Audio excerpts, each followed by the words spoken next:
Hello, friends. Welcome to our channel. Let's look at problem 3523. Make array non-decreasing.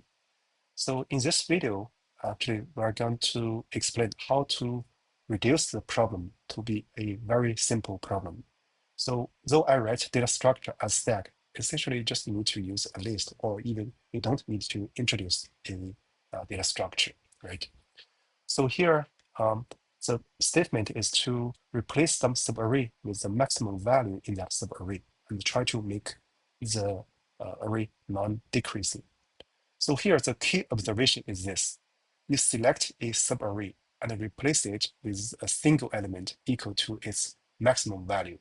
So this is equivalent to in action. If you see a number which is smaller than the previous one, you just ignore that. So that will be the full thing. So for example, you see 4, right? You see 2, right? So you can interpret it as I replaced this subarray to be 4. Or you can think another way. So you see 4, and then you see 2. Then I just ignore 2, because 2 is less than 4. Then I see 5. 5 is larger than 4. No problem. Then I see 3. So I ignore 3. Lastly, I see 5.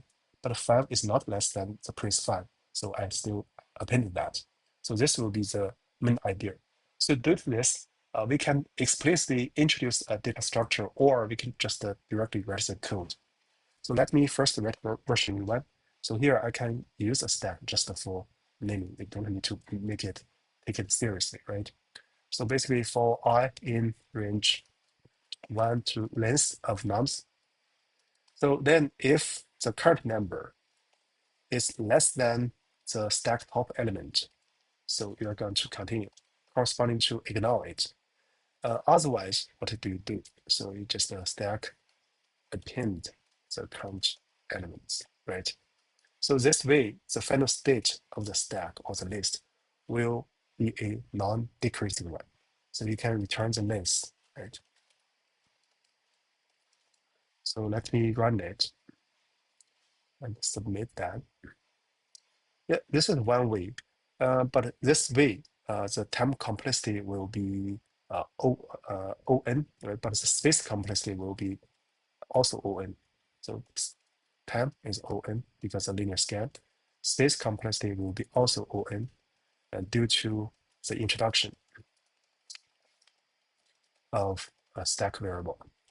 So next, I'm going to modify this code a little bit so that I can get O1 space, right? So I'm going to change this one to be version 1, and then let's change this to be O1. So we don't introduce this one. So what we do is that we can have the current element, current max, right? Is going to be nums 0. And the current element of the current count will be 1, counting this nums 0.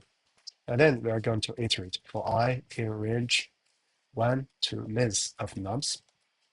So then what we do, if the current number, nums I, is less than the current max, then we're going to continue.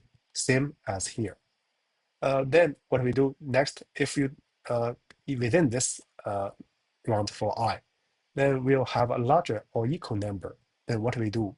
So we are going to set the current max to be max of its pre-state at the current number. And then we can increment the count variable by 1. And later we just need to return the count variable. So this is the second version. Let me run it. It passes the 2 cases. Now let's look at the generic case. Yeah, it passes all the cases. So that's basically about it for the coding part. So what I want to share is that when we do the coding, we can first write a solution, which actually is meant to digest the logic, and then we can optimize both in the algorithm itself, also in the space and time complexity. So this provides an example. With that said, thank you for